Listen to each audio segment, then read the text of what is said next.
Hi welcome back to my channel. ఈ రోజు కథ మనస వాచ నిన్నే తలచ 14వ భాగాన్ని వినిద్దాం. రాహుల వాడెవడు అని గట్టిగా అరిచేసరికి నాకు పూర్తిగా తెలియదు సార్, కానీ అజిత్ సార్ ప్రేమించిన అమ్మాయికి బాబవుతారని మాత్రం చెప్పారు. వాడి ఫోటో ఉందా నీ దగ్గర? తల అడ్డంగా ఊపుతుంది ఏడుస్తూ. లేదు అన్నట్టు. ఛహ్, ఫ్లోర్ని కాలుతూ తన్ని వెళ్ళు. వేళ్ళు జుట్టులోకి పోనిచ్చి కోపాన్ని కంట్రోల్ చేసుకుంటూ కాసేపటికి గట్టిగా ఊపిరి పీల్చుకుని రాజేష్ వైపు చూస్తూ సంధ్యని తీసుకుని వెళ్ళమని చెప్పేసరికి సంధ్య భుజం చుట్టూ చెయ్యేసి ముందుకు నడుస్తుంటాడు. సంధ్య రాజేష్ చేతిని విసిరికొట్టి, నువ్వు నన్ను ప్రేమిస్తున్నాను అంటే నిజమని నమ్మాను, కానీ ఇలా నన్ను అని తని తాను చూసుకుని ఏడుస్తూ ముఖానికి చేతులు అడ్డు పెట్టుకుని కింద కూర్చుండిపోతుంది. విజయ్ సంధ్య బాధ అర్థమై, ముందా ఏడు పాపు, రాజేష్ నిన్నేం చేయలేదు. నువ్వు ఏదైతే అజిత్ విషయంలో చేద్దామనుకున్నావో అదే సిచ్యువేషన్లో నువ్వుంటే అయినా నీ బుద్ధి ఇంకెప్పుడు ఇలా చెడు మార్గంలో మారకుండా ఉంటుందని నేనే ప్లాన్ చేశాను అనగాని సంధ్య షాకింగ్గా చూస్తూ, రాజేష్తో అంటే నువ్వు నన్ను ఇంకా అని అడగలేక కన్నీళ్లతో చూసేసరికి రాజేష్ సంధ్య ప్రస్తుతం ఎంత ప్రెషర్ తీసుకుంటుందో అర్థమై వెంటనే ఆమెని హక్ చేసుకుని, నువ్వు అనుకున్నట్టు మన మధ్య ఏమీ జరగలేదు సంధ్య. నేను నీ మనసుని ఇష్టపడ్డానే, కానీ నీ శరీరాన్ని కావాలనుకుంటే మనిద్దరమే ఇంట్లో ఉన్న రోజుల్లో అడ్వాంటేజ్ తీసుకునేవాని, కానీ నువ్వు నా ప్రేమని అంగీకరించి మన పెళ్లికి ఒప్పుకున్న తర్వాతే నా భార్యగా నీ ఇష్టపూర్వకంగా నా సొంతం కావాలని కోరుకున్నాను. మీ బాస్ విజయ్ నా ఫ్రెండ్. మేమిద్దరం ఒకే కాలేజీలో బీటెక్ కంప్లీట్ చేస్తాం.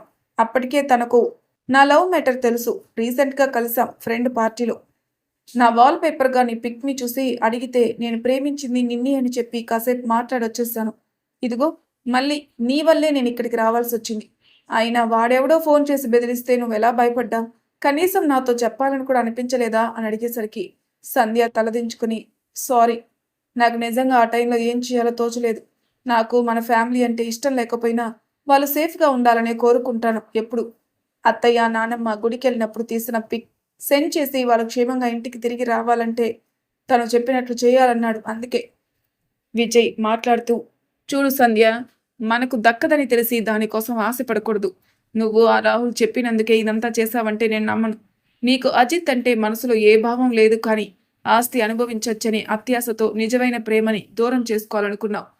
ఇప్పటికీ పోయింది ఏమీ లేదు. రాజేష్ లవ్ని యాక్సెప్ట్ చేసి తన్ని పెళ్లి చేసుకో. నిన్ను ఏమీ లోటు లేకుండా నిన్ను మహారాణిలా చూసుకుంటాడు. నేను ఇది నీ బాస్గా చెప్పట్లేదు, ఒక ఫ్రెండ్గా చెప్తున్నాను అనుకో. రాజేష్ వైపు చూసి టేక్ కేర్ అని చెప్పి భుజం తట్టి అక్కడి నుంచి వెళ్ళిపోతాడు. సంధ్య మనసు మంచి వైపు ఆలోచిస్తూ రాజేష్ తన కోసం చేసిన ప్రతి ఒక్కటి గుర్తుకు రాగానే ఏడుస్తూ అపరాధ భావంతో రాజేష్ కాళ్ళపై పడిపోయేలోపే రాజేష్ తనని పట్టుకుని గుండెల్లో పొదివి పట్టుకుని, నీ స్థానం ఎప్పటికీ ఇదే సంధ్య అని చుట్టూ చేతులు బిగించి తలపై ముద్దు పెట్టుకుంటాడు. నిస్వార్థంగా ప్రేమించిన వారికి తను ప్రేమించిన వ్యక్తి ఎంత పొరపాటు చేసినా క్షమించే గుణం ఉంటుంది. అందరి సంతోషాలతో ఆ రోజు గడిచిపోతుంది. Next day morning, mom, Vijju night ఇంటికి రాలేదు, ఎక్కడికైనా పంపించారా? లేదు కన్నా, నేను వాడి కోసమే చూస్తున్నాను. పార్టీ అంటూ వెళ్ళాడు. వాడి గురించి తెలిసిందే కదా అని నేను కాల్ చేయలేదు. ఫ్రెండ్ ఇంట్లోనే పడుకొని ఉంటాడులే.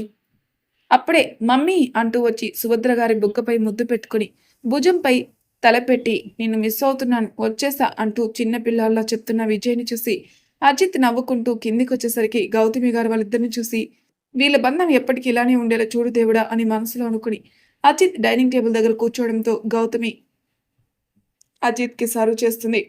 ఆ వెనకే విశ్వరూప్ సుభద్ర గారు రావడంతో గౌతమి గారికి విశ్వరూప్ గారికి బ్రేక్ఫాస్ట్ వడ్డిస్తారు సుభద్ర.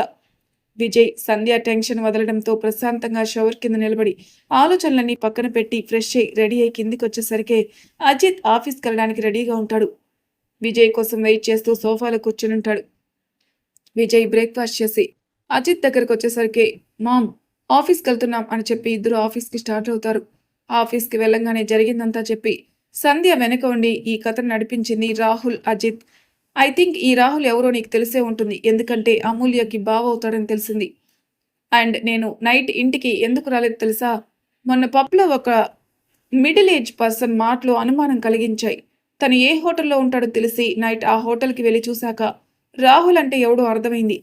వాడు ఆస్తి కోసమే ఏవైనా చేయడానికి సిద్ధంగా ఉన్నాడని అర్థమైంది. వాళ్ళ మాటలన్నీ రికార్డ్ చేసి వచ్చేసాను. నాకు తెలిసిన విషయం ఏంటంటే అమూల్య వాళ్ళ అత్తయ్య మీనాక్షి గారి కొడుకు వీడు కాదు. సొంత కొడుకు వేరే ఉన్నాడని, తను బ్రతికే ఉన్నాడని కూడా అర్థమైంది. ఈ విషయాలన్నీ చైన్ లింక్‌గా ఒకదానితో ఒకటి ముడిపడి ఉన్నాయి అజిత్. అమూల్య ఫ్యామిలీ గురించి కాబట్టి నువ్వు తనని అడిగి తెలుసుకుంటే మంచిది అజ్జు అనగానే, నువ్వు చెప్పేదంతా వింటుంటే మూవీ స్టోరీ విన్నట్టుంది విజ్జు. ఆస్తి కోసమైనా ఇదంతా చేయాల్సిన అవసరం ఏముంది అని అసహనంగా అడిగేసరికి, నీ క్యారెక్టర్ బ్యాడ్ అని ప్రూవ్ చేసి ఇంట్లో వాళ్ళని ఎమోషనల్‌గా లాక్ చేసి ఆ టైంలో అమూల్యాన్ని పెళ్లి చేసుకోవాలని అనుకుని ఉండొచ్చు. అమూల్య ప్రేమంటే ఒప్పుకోదు. నిన్ను తన ముందు చీటర్‌గా నిలబెట్టి తనతో పాటు ఆస్తి కూడా సొంతం చేసుకోవాలని అనుకుని ఉండొచ్చు. అసలు ఇదంతా మిస్టరీలా ఉంది అనగానే విజయ్‌ని హగ్ చేసుకుని, నేను చూసుకుంటాను విజ్జు. You don't worry. నేను ఎలానో ఇప్పుడు అమూల్యాన్ని కలవడానికి వెళ్తున్నాను. తనకి తెలిసినంత వరకు చెప్పమని అడుగుతాను. ఐ గెస్ ఇదంతా అమూల్యకి ముందే తెలుసు అనిపిస్తుంది విజ్జు. అందుకే తనకు దూరంగా ఉంది అనిపిస్తుంది. ఓకే. ఇంక నువ్వు సంధ్య గురించి అనవసరంగా ఆలోచించి బ్రెయిన్‌కి కష్టపెట్టుకోకు. తన లైఫ్ సెటిల్ అయిపోయింది అని నవ్వుతూ చెప్పేసరికి, థాంక్స్ విజ్జు. నేను ఇంత పీస్‌ఫుల్‌గా ఉండడానికి రీజన్ నువ్వే అని హగ్ చేసుకుంటాడు. అజిత్ అమూల్య ఆఫీస్‌కెళ్ళి కాల్ చేసేసరికి అమూల్య కూడా అనితతో చెప్పి ఇంపార్టెంట్ అయితే కాల్ చేయమని బయటకొచ్చేసరికి అజిత్ కార్‌లో కూర్చొని రెడీగా ఉండడంతో అమూల్య నవ్వుతూ కార్‌లో కూర్చోగానే కార్ స్టార్ట్ చేసి సిటీకి దూరంగా ఉన్న హిల్ పాయింట్ దగ్గరికి తీసుకెళ్తాడు. హిల్ పాయింట్ అంటే కొండ ప్రదేశం లాంటిదన్నమాట. పెద్ద పెద్ద బండరాలతో ఉంటుంది. అజిత్, అమూల్య ఇద్దరు కారు దిగి నడుచుకుంటూ వచ్చి చదునుగా ఉన్న రాతి మీద కూర్చొని అజిత్ చేతిని చుట్టుకుని, I am so happy and lucky Ajith. నానమ్మ యాక్సెప్ట్ చేయకపోతే అన్న ఊహ కూడా భరించలేకపోయాను. అమూల్య తల నిమురుతూ, నాకు చాలా సంతోషంగా ఉంది అమ్ము. బట్ ఇప్పుడు నేను కలవాలి అని చెప్పింది మన కోసం మాట్లాడడానికి కాదు. అమూల్య అయోమయంగా చూస్తుంటే, నీతో చాలా చెప్పాలమ్ము అని విజయ్ చెప్పిందంతా చెప్పి అమూల్య వైపు చూసేసరికి అమూల్య ఫేస్లో ఎటువంటి ఆశ్చర్యం, కంగారు లేదు. వాటికి బదులుగా చిన్న నవ్వు మాత్రం ఉంది. ఈరోజు అజిత్ అయోమయంగా చూస్తూ, అమ్ము, నేను చెప్పింది అర్థమైందా? మీ ఇంట్లో మీ బావగా ఉన్నది మీ సొంత బావ కాదు అనగాని, తెలుసు అజిత్. నాకు ఈ విషయం మొన్న మనం బీచ్కి వెళ్ళినప్పుడే తెలిసింది. మీకు చెప్పాలనుకున్నాను కానీ మీరు రాహుల్తో గొడవ పడతారేమో అని భయపడి చెప్పలేదు. ఐఎమ్ సారీ అజిత్ అని తలదించేసుకునేసరికి అజిత్ రిలీఫ్ ఫీల్ అవుతూ, అంటే ఆ రాహుల్ మీ బావ కాదని తెలిసినా ఎందుకు సైలెంట్గా ఉన్నావమ్ము అని అడిగేసరికి, అత్తయ్య కోసమే అజిత్. చిన్నప్పుడు బావ తప్పిపోతే డిప్రెషన్లోకి వెళ్ళిపోయిందని మామయ్య చెప్పారు. మావయ్య చనిపోయిన తర్వాత రాహుల్ని చూసుకుని ధైర్యంగా ఉండడం అలవాటు చేసుకుంది. ఇప్పుడు మావయ్యని రాహుల్లో చూసుకుంటూ తన కొడుకు తనకి తోడుగా ఉంటాడని అనుకుంటుంది. అందుకే మా అత్తయ్య కన్న కొడుకు బ్రతికే ఉన్నాడని తెలిసి తాను ఎక్కడున్నాడో తెలుసుకున్న తర్వాతే వెతికి తీసుకొచ్చి అత్తయ్యతో నిజం చెప్పాలనుకున్నాను అజిత్. ఈ విషయంలో మీ హెల్ప్ తీసుకోవాలని అనుకున్నాను. అందుకే మీతో మాట్లాడాలి అన్నాను. హెల్ప్ చేస్తారా? అజిత్ అమూల్య చేతిని పట్టుకొని, ఐ యామ్ విత్ యూ అమ్మో. ఏం చెప్ ఏం చేయాలో చెప్పు అనగానే, మా బావగా వచ్చిన రాహుల్ ఫాదర్ ఇదంతా చేశారు అజిత్. అతని పేరు కాశీ అని తన ఫోటో చూపించి ఇతన్ని పట్టుకుని నిజం చెప్పిస్తే మా అత్తయ్య సొంత కొడుకు ఎక్కడున్నాడో తెలుసుకోవచ్చు. అజిత్కి విజయ్ చూపించిన వీడియో గుర్తుకు రాగానే వెంటనే విజయ్కి కాల్ చేసి ఆ వీడియోలో ఉన్న పర్సన్ని ఎలాగైనా పట్టుకుని ఫామ్ హౌస్కి తీసుకొని రమ్మని చెప్పడంతో, కొంచెం కష్టమే but I will do Ajju అని చెప్పి కాల్ కట్ చేస్తాడు. విశ్వరూప్ గారు కూడా ఆఫీస్కి రావడంతో, డాడీ నాకు చిన్న వర్క్ ఉంది, ఒక 1 అవర్లో వచ్చేస్తానని చెప్పి వెళ్ళిపోతాడు విజయ్. అజిత్ అమూల్య తల నిమురుతూ, ఆంటీకి నిజం తెలిస్తే తట్టుకోవడం చాలా కష్టం కదా అమ్మో అంటూ ఆవిడ ప్లేస్లో తన తల్లిని ఊహించుకోగానే టెన్షన్ స్టార్ట్ అవుతుంది.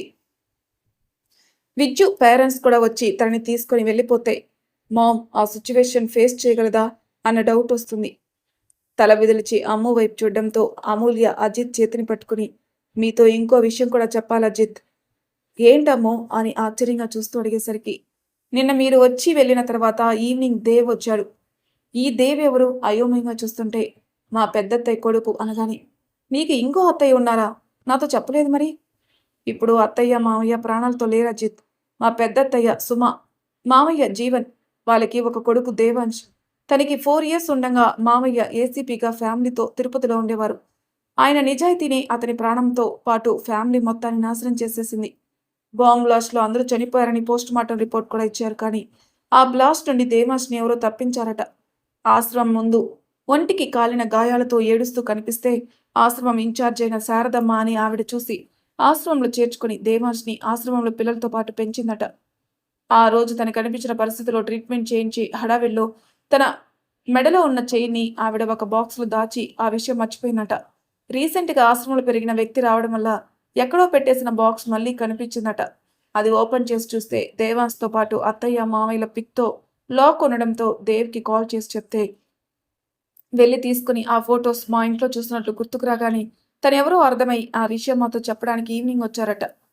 తను చెప్పింది విన్న తర్వాత సస్పెన్స్ థ్రిల్లర్ మూవీ చూస్తున్నట్టు అనిపించింది తెలుసా అజిత్ అని కళ్ళు పెద్దవి చేసి తన ఆశ్చర్యాన్ని తెలిసేలా చూసి చెప్తుంది. అజిత్కి కన్ఫ్యూజన్గా ఉంటుంది అంతా విని. ఎందుకంటే దేవ్ గురించి అజిత్తో ముందే చెప్పింది. ఆద్య దేవ్ని లవ్ చేస్తుందని కూడా చెప్పింది. అంటే ఇప్పుడు ఆద్యకి తన లవ్ విషయంలో ప్రాబ్లం లేదన్నమాట. మొత్తానికి భావనే ప్రేమించిందన్నమాట. దేవ్ ఇప్పుడు ఎవరూ లేనివాడు కాదు. మీ ఫ్యామిలీ మెంబర్ అండ్ మీ సొంత బావ నాకు బ్రదర్ అవుతారు అని చెప్తుంటే నిజమే అజిత్. ఆద్య దేవ్కి ఆ రోజు యాక్సిడెంట్ చేయకపోతే తను మాకు పరిచయం అయ్యేవాడే కాదేమో. తనకి ఇప్పట్లా తను ఎవరో నిజం తెలిసినా ఇలా నేరుగా మాతో చెప్పే అవకాశం ఉండేదే కాదు. అత్తయ్య మామయ్య ఎవరో కనుక్కుని ఆ తర్వాత మా గురించి తెలుసుకుని రావాలంటే చాలా టైం పట్టుండేది. ఆద్య వల్ల ఇంత త్వరగా తను ఎవరో తెలుసుకోవడంతో ఇన్నేళ్లు నానమ్మ అత్తయ్యలకి ఉన్న మానసిక బాధను దూరం చేశాడు. నిన్నంతా ఎలా గడిచిపోయిందో తెలియదు అజిత్. ఫస్ట్ ఆంటీ అంకుల్ రావడంతో మొదలైన సంతోషం. దేవ్ మా అత్తయ్య కొడుకన్న గుడ్ న్యూస్తో డే ఎండ్ అయింది. మధ్యలో రాహుల్ వల్ల గొడవ జరిగినా ఈ 2 విషయాల ముందు అతి పెద్ద విషయం కాదు. అజిత్ నిజంగా మీరు ఇంత త్వరగా మాకు కనిపిస్తారని అస్సలు అనుకోలేదు. అజిత్ అమూల్య నుదుటిపై ముద్దు పెట్టుకుని లవ్ యూ అమూల్య అని హక్ చేసుకుంటాడు. కాసేపు ఇద్దరు వారి కౌగిల్లో ప్రశాంతత పొందుతారు. దేవ్కి ఆద్యతో మాట్లాడడానికి అవకాశం దొరకలేదు. కాల్ చేస్తే ఆద్య కావాలని లిఫ్ట్ చేయకుండా ఫోన్ ఆఫ్ చేసేస్తుంది. తన కోపం ఎందుకంటే దేవ్ మార్నింగే వచ్చినా తన కాల్ చేయలేదని, మళ్ళీ తన కోసం ఇంటికొచ్చి బ్రతిమలాడే వరకు మాట్లాడకూడదని. రోజు ఆద్యతో మాట్లాడుతూ ఉండడం వల్ల తిరుపతి వెళ్ళిన రోజు తనెవరో తెలుసుకునే ఆరాటంలో ఆద్యతో మాట్లాడకుండా ఉన్నాడు. వైజాగ్ వచ్చిన తర్వాత డ్యూటీలో టైం మార్నింగ్ నుండి ఈవినింగ్కి మారిపోయింది. ఇప్పుడు దేవ్ ఆద్యకి బావ అని తెలుసు కూడా ఎందుకు దూరంగా ఉంటుందో అర్థం కాక మళ్ళీ మళ్ళీ కాల్ చేస్తూ ఫోన్ లిఫ్ట్ చేయకపోవడంతో ఎందుకు అవాయిడ్ చేయాలనుకుంటుందో రీజన్ తెలియక ఈవినింగ్ 4:30కి బీచ్ దగ్గర ఉన్న రెస్టారెంట్లో కలుద్దాం, నువ్వు రాకపోతే ఇదే నీకు నా నుండి వచ్చే లాస్ట్ మెసేజ్ అవుతుంది అని మెసేజ్ పెట్టి ఈవినింగ్ వస్తావు కదా అప్పుడు చెప్తాను నీ సంగతి అని చిన్నగా నవ్వుకుంటూ ఫోన్ పక్కన పెట్టేసి స్టేషన్కి వెళ్తాడు. ఆద్య మెసేజ్ చూడగానే ఫస్ట్ షాక్ అయినా ఇదేంటి నేను సరదాగా ఏడిపిద్దామనుకుంటే ఎంత సీరియస్గా మెసేజ్ చేశాడు, అప్పుడే బావగా ఛార్జ్ తీసుకున్నట్టున్నాడు అని నవ్వుకుంటూ దేవ్ నువ్వు నా బావ అవుతావని అసలు ఎక్స్పెక్ట్ చేయలేదు తెలుసా అనుకుంటూ వాట్సాప్ డీపీలో యూనిఫామ్తో ఉన్న పిక్ సేవ్ చేసుకుని తనతో డైరెక్ట్గా మాట్లాడుతున్నట్టు మాట్లాడుతుంది. రాహుల్ నైట్ ఇంటికే రాలేదని మీనాక్షి గారు స్కూల్కి బస్సులో వెళ్తూ కాల్ చేస్తే నేను ఆఫీస్లో ఉన్నాను, నన్ను ఒక 2 డేస్ డిస్టర్బ్ చేద్దామా అని హడావిడిగా చెప్పేసి కాల్ కట్ చేసి ఫోన్ పక్కన పడేసి తన మీద అర్ధనగ్నంగా పడుకున్న అమ్మాయి వైపు చూసి కన్నింగా నవ్వుకుంటాడు. ఆ అమ్మాయి విజయవాడలో ఆఫీస్లో తన కొలీగ్. ఆ అమ్మాయికి రాహుల్ అంటే పిచ్చి. అది ఎంత అంటే తనతో పాటు తన శరీరాన్ని అప్పగించేంత. నైట్ ఇంట్లో గొడవ జరిగిన తర్వాత హోటల్కి వెళ్ళి తన తండ్రిని కలిసి రేపు 11 గంటలకి బస్సు ఉంది, ఎవరికి అనుమానం రాకముందే వెళ్ళిపో అని చెప్పి బయటికి హోటల్లో కనిపించిన ఆ హోటల్లో స్టే చేసే వాళ్ళంతా మాక్సిమం అమ్మాయిలతో వచ్చి ఒక నైట్ గడపడానికి వచ్చే వాళ్ళే ఉంటారు. అక్కడ ఎటువంటి పోలీస్ రైడింగ్స్ జరగవు. అందుకే ఆ హోటల్ సేఫ్ జోన్గా ఫీల్ అవుతారు కొంతమంది. ఇప్పుడు ఆ హోటల్లో ఒక నైట్ స్టే చేయడానికి 15,000 పే చేసి మరీ రూమ్ బుక్ చేసుకుని తన కొలిక్కి కాల్ చేసి మరీ ఫ్లైట్లో వైజాగ్ రప్పించి తనతో గడుపుతాడు రాహుల్.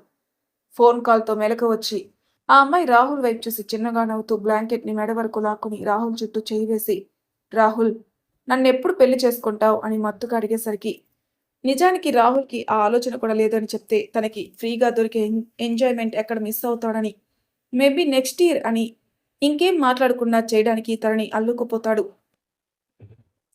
ఉదయం 10:30 గంటలకి బస్ స్టాప్ పక్కనే కాబట్టి 10 నిమిషాలు ముందే వెళ్తే సరిపోతుంది అనుకుని కాశీ రియల్ రాహుల్ ఎలా ఉన్నాడో ఫోటోలు చూస్తూ వీడు మీనాక్షి కుటుంబాన్ని కలవనంత వరకు ప్రాణాలతోనే ఉంటాడు, కలిస్తే మాత్రం అక్కడే వాడి ప్రాణాలు తీసేస్తాను అని నవ్వుకుంటూ ఫోటో బ్యాగ్లో పెట్టుకోబోతుంటే డోర్ ఓపెన్ చేసుకుని లోపలికి వచ్చేస్తాడు విజయ్. కాశీకి ఒక క్షణం మతిపోతుంది. నువ్వు నువ్వు నువ్వు ఇక్కడికి ఎలా వచ్చావు అంటే నీకు నిజం తెలిసిపోయిందా? ఒక్కసారిగా విజయ్ని చూస్తూ వెనక్కి వెళ్తూ నన్నేం చేయొద్దు అంటూ వెనక్కి వెళ్తుంటే విజయ్ అయోమయంగా చూస్తాడు. మరి తర్వాత భాగంలో ఏం జరుగుతుందో నెక్స్ట్ ఎపిసోడ్ తెలుసుకుందాం. అంతవరకు నా ఛానల్ సబ్స్క్రైబ్ చేయని వాళ్ళు ప్లీజ్ సబ్స్క్రైబ్ చేసుకోండి, లైక్ చేసి షేర్ చేయండి, మీ అభిప్రాయాలు నాకు కామెంట్ రూపంలో తెలియజేయండి. Thank you for listening.